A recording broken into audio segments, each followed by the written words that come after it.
Paano magpalit ng background sa inyong video gamit ang CapCut? Tara!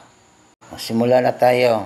Ang una natin gagawin is mag-open tayo ng CapCut apps. Pindot na itap natin yon. Pagkatapos na tap, i-click natin ang new project. Pagkatapos na maklik ng new project, dito tayo muna sa photos. Maghanap tayo ng mga photos, tapos i-click natin yung gusto nating mga photos or videos. Mamimili tayo. Kung gusto ko, photo. Tapos, na-click mo na yung photo, add natin yan. Pagkatapos natin na click na ng photo, dito maghanap na naman tayo ng, dito sa baba, hanapin natin ang overlay. Yan. Overlay. Itap natin yung overlay, tapos add overlay, tapos pindutin natin ang videos. Maghanap tayo ng video na gusto natin palitan ng background. Ito. Yan, pagkatapos na inatap, i-add natin. Pagkatapos na-add na, ang sunod natin gagawin is itap natin ang video. Tapos, tap the video on tap the screen. I-adjust natin hanggat hindi makita na ang photos. At pagkatapos, dito naman tayo sa photos. I-adjust lang natin yan.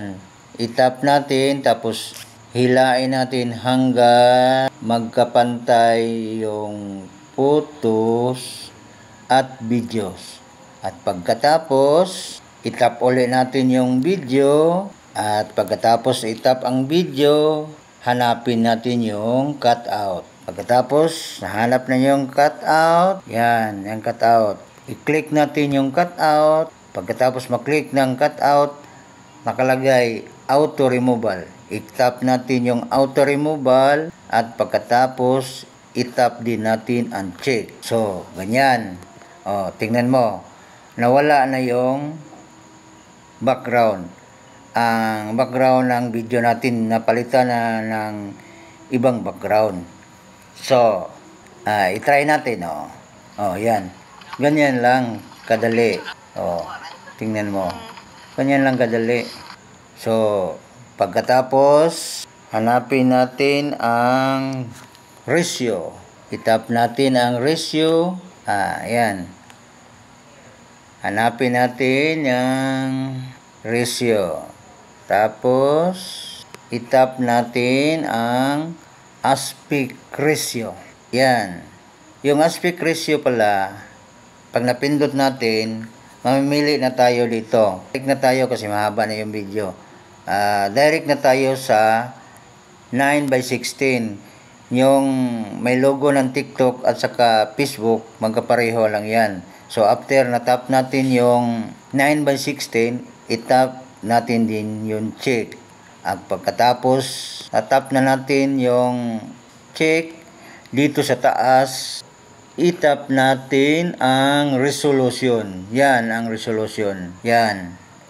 Pagkatapos, i-tap natin. Tapos, i-adjust natin. Yan. Adjust natin yung 1080p. Yan. 1080p at saka 30 at saka low. Sa gitna. Yan. Tapos, okay ulit. Maya na. Tapos, back natin. Okay na. I-check natin muna yung video para makita nyo. Yan. Napalitan na ng background yung video kanina.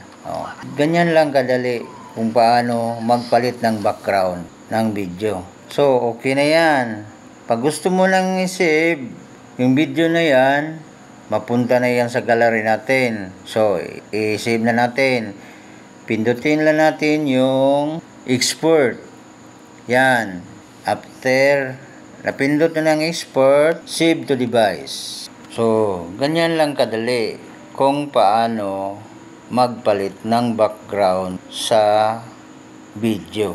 Kung nagustuhan mo ang video kong ito at may natutunan ka, Please huwag namang kalimutan ako itong mag-like, follow, and comments.